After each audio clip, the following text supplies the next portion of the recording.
Swastiastu, salam sejahtera, selamat pagi. Kami dari kelompok 5 akan melakukan simulasi konsultasi kefarmasian menggunakan metode CHAPS-RAPS. Berikut penjelasannya. Metode CHAPS, C yang berarti Chief Complaint atau keluhan utama pasien. Ini adalah alasan utama pasien datang ke apotek atau fasilitas kesehatan. Kita tanya secara jelas apa yang paling dia rasakan, sejak kapan, dan seberapa mengganggu. Ini adalah titik awal kita memahami masalah pasien. H atau History of Present Illness atau riwayat penyakit saat ini. Setelah tahu keluhan utamanya, kita gali lebih detail.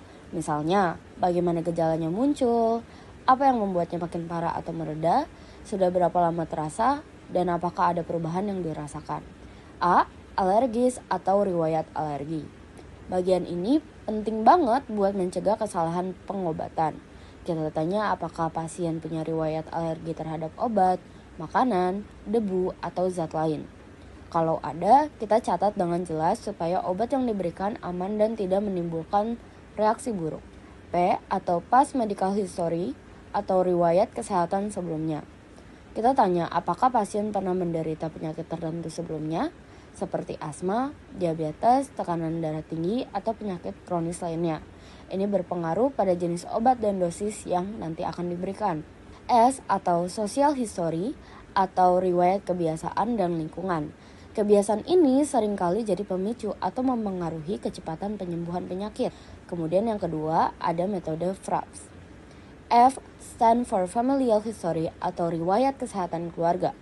Mencari tahu apakah ada anggota keluarga yang memiliki penyakit serupa atau penyakit keturunan seperti alergi, asma, diabetes, atau hipertensi. Ini membantu kita menduga kemungkinan penyebab atau risiko penyakit yang diderita pasien.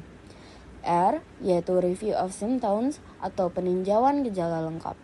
Kita tanya gejala secara menyeluruh pada seluruh sistem tubuh, tidak hanya yang dikeluhkan saja, supaya tidak ada informasi yang terlewat. A atau medications atau obat-obatan yang sedang atau pernah dipakai. Kita tanya obat apa saja yang sedang dikonsumsi, baik obat dokter, obat bebas, jamu maupun suplemen. Ini penting untuk menghindari interaksi obat yang berbahaya dan mengetahui apakah pengobatan sebelumnya sudah efektif atau belum. P yaitu pertinent negatives atau gejala yang tidak ada tapi perlu diketahui. Ini artinya gejala yang biasanya muncul pada penyakit serupa tapi ternyata tidak dirasakan pasien. S atau summary atau rangkuman kondisi pasien. Bagian terakhir kita rangkum semua informasi yang sudah didapat secara singkat dan jelas. Jadi kita punya gambaran utuh mengenai kondisi pasien sebelum melangkah ke tahap penilaian dan pemberian solusi. Kemudian ada format SPOK. Setelah semua data terkumpul, kita susun laporan atau catatan pelayanan pakai format S, di mana subjektif berisi semua keterangan yang didapat langsung dari pasien atau keluarganya. O, yaitu objektif berisi data yang biasa diamati, diukur, atau dilihat secara nyata. P, yaitu penilaian. Analisis kita berdasarkan data subjektif dan objektif yang sudah ada. K, yaitu kesimpulan atau rencana tindakan. Langkah apa yang kita akan lakukan selanjutnya, misalnya memberikan obat tertentu, menjelaskan cara pakainya, menyarankan perubahan gaya hidup, dan menyarankan untuk diperiksa lebih lanjut ke dokter jika kondisinya memburuk. Sebelum memulai percakapan, izinkan saya menjelaskan dahulu skenario yang akan kami gunakan. Studi kasusnya seperti ini. Seorang pasien datang ke apotek bersama keluarganya mengeluh sering merasa gatal-gatal di seluruh badan. Keluhan ini muncul terutama saat udara sedang berdebu atau setelah ia membersihkan kamar tidurnya. Gejalanya sudah terasa selama sekitar 1 minggu, terasa makin parah kalau digaruk dan kadang disertai bersih-bersih ringan.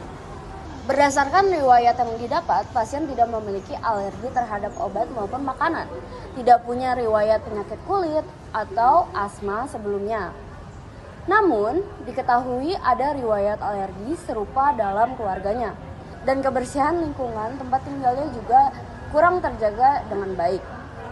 Kami akan melakukan proses tanya jawab dengan menggunakan metode CHAPS dan FRAPS untuk menggali informasi secara lengkap, kemudian memberikan penanganan serta penyuluhan yang sesuai dengan kondisinya. Baiklah, tanpa berlama-lama, mari kita mulai. Ready, go! Kok kamu garuk-garuk terus sih? Gatel-gatel lagi ya badannya? Iya kak, gatel banget kalau misalnya habis beresin kamar atau misalnya berdebu gitu langsung jadi bentol-bentol gitu. Daripada gatel-gatelnya makin parah, mending kita cek aja yuk ke apotek.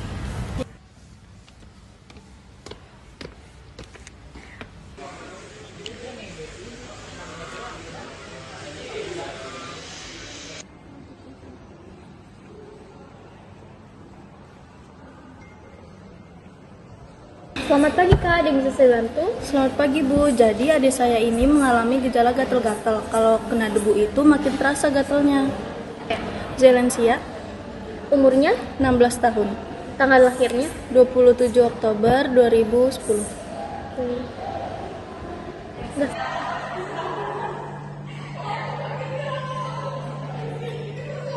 Selamat pagi Kak. Baik, boleh saya tanya sedikit? Sudah pernah mengalami hal seperti ini sebelumnya? Sudah sekitar 1 minggu lebih pak, kadang sampai susah tidur juga. Apakah gatalnya hanya di satu bagian atau menyebar ke seluruh badan?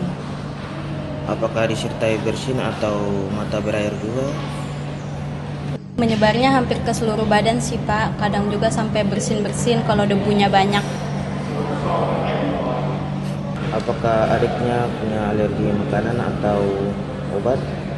Sejauh ini sih nggak ada alergi obat atau makanan Pak, cuma kalau misalkan kena debu tuh emang selalu kayak gini kondisinya.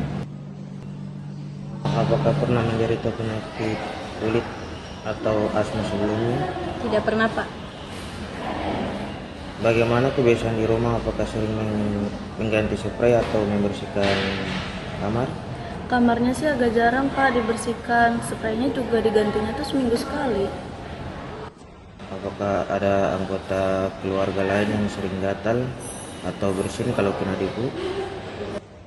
Saya sendiri juga kadang suka bersin dan gatal kalau udaranya tuh kotor. Emang sepertinya tuh ada keturunan alergi sih Pak. Apakah ada gejala lain selain gatal, misalnya sesak napas, bengkak di wajah atau demam? Nggak ada sih pak, paling cuman gatel-gatel doang. Sudah pakai obat apa saja sejauh ini? Belum berani minum obat Pak, karena kalau gatal-gatal gini kita tuh biasanya cuma ngompres pakai air dingin, tapi gatalnya tuh nggak hilang. Bagus, tidak ada tanda-tanda reaksi alergi berat, tidak ada sesak, tidak ada bengkak, jadi masih aman untuk ditangani di sini. Jadi kesimpulannya, ini adalah reaksi alergi kulit akibat debu dan tungau dipicu oleh lingkungan yang kurang bersih dan ada riwayat alergi di keluarga.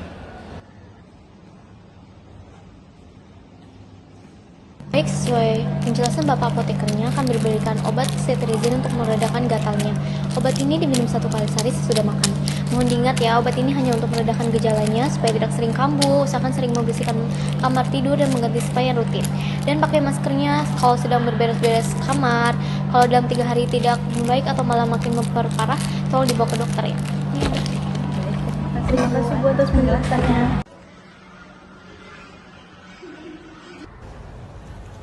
Baiklah, demikianlah seluruh proses konsultasi dan pelayanan kefarmasian yang dapat kami tampilkan menggunakan metode CHAPS dan FRAPS. Sebagai penutup, kami ingin menyampaikan refleksi singkatnya dari skenario ini. Kami belajar bahwa untuk menangani keluhan pasien tidak cukup hanya memberikan obat saja. Menggali informasi secara lengkap, mulai dari keluhan utama, riwayat kesehatan, alergi, kebiasaan hidup, hingga riwayat keluarga, sangat penting agar penanganan yang diberikan tepat sasaran. Selain itu, penyuluhan tentang cara menjaga lingkungan juga sama pentingnya supaya keluhan tidak mudah kambuh lagi. Kami menyadari masih ada kekurangan dalam penyampaian maupun jalannya simulasi ini. Oleh karena itu, kami mohon maaf sebesar-besarnya dan terbuka atas saran serta masukan dari teman-teman maupun penguji. Sekian dari kami, kelompok 5. Terima kasih banyak atas perhatian dan waktunya. Wassalamualaikum warahmatullahi wabarakatuh.